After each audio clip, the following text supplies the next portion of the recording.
Welcome to the Billboard Mastery Podcast, where you will learn the correct way to identify, evaluate, negotiate, perform due diligence on, select the construction type, build, rent the ad space, and operate billboard signs. And now, here is your host, the guy that built from scratch the largest privately owned billboard company in Dallas-Fort Worth, Frank Rolfe. There are around 17 million colors in the universe, but only a few of those work on billboards. This is Frank Rolfe of the Billboard Mastery Podcast. We're going to talk all about color theory, colors on billboards, what you need to know about the science of color. There's basically two things to talk about: visibility and contrast. So let's start off with visibility. And by visibility, I don't mean that you can see the color. Clearly, of those 17 million colors, you can see all of them. So that's not a question. But what's more important is what makes certain colors stand out from others. Because when you have a billboard, what you're trying to do is to get the public to look at your billboard over all the other competing signs on the highway. And here's what the science says of that.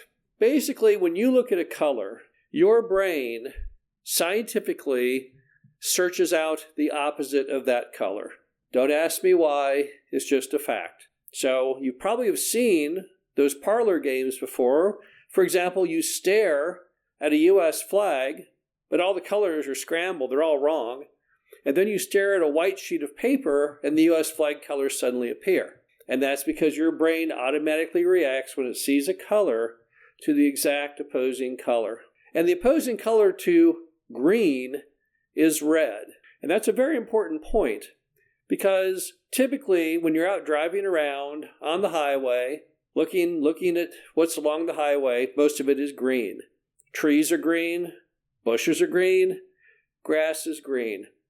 So that means that your brain is looking for the color red the entire time you're driving around in an environment of green.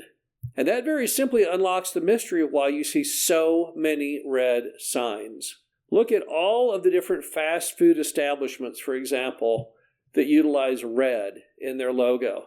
McDonald's, Wendy's, Taco Bell, Chick-fil-A, the list is endless. They all use red. In fact, they all use one certain color of red, kind of a fire red color, which is the exact polar opposite of the kind of fresh green that you see in nature.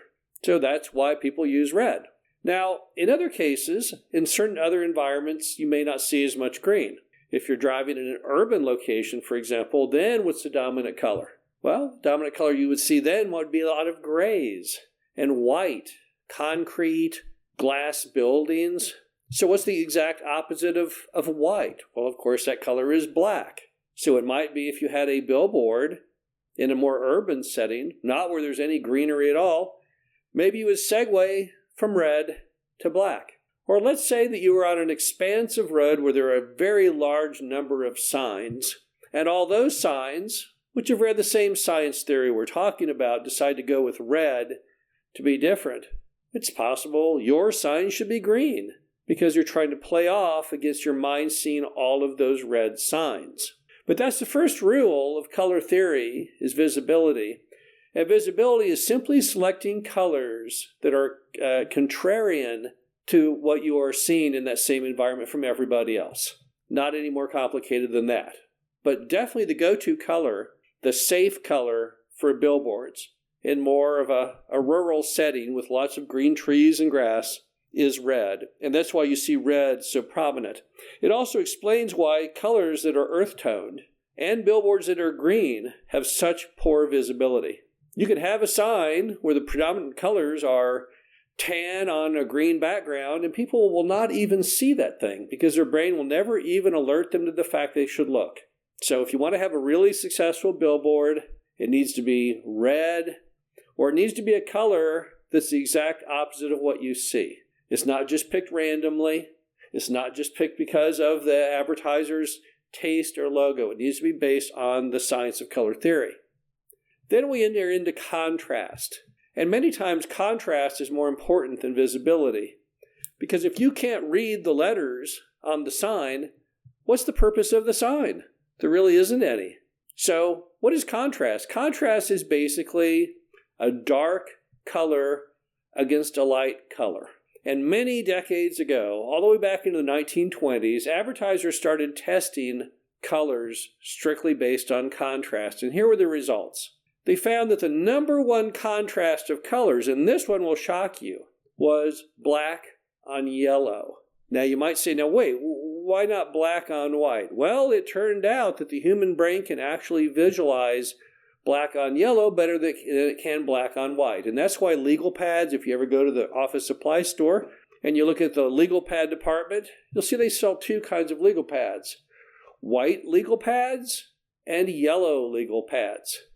And if you buy a yellow legal pad and you write on that thing with a thick black marker, that is eminently more visible than that thick black marker on a white legal pad. So you can quickly prove it to yourself that black on yellow has higher contrast than black on white. But what's next in the contrast chain? Well, black on white. That's the number 2 position.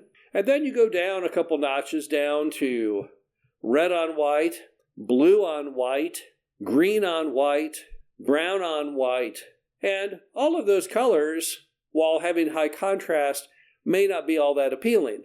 And that's why advertisers typically will sacrifice some of their contrast to the aesthetics of having a background besides white. They also tested what happens if you reverse the colors. For example, what do you get if you have yellow letters on a black background as opposed to black letters on a yellow background? And they found that the black letters on the yellow background in your brain has greater visibility contrast than the reverse. In fact, if you just go to Google and look it up, you'll be able to find the grid. It shows you all of the contrasts in ranking order from best contrast to worst contrast.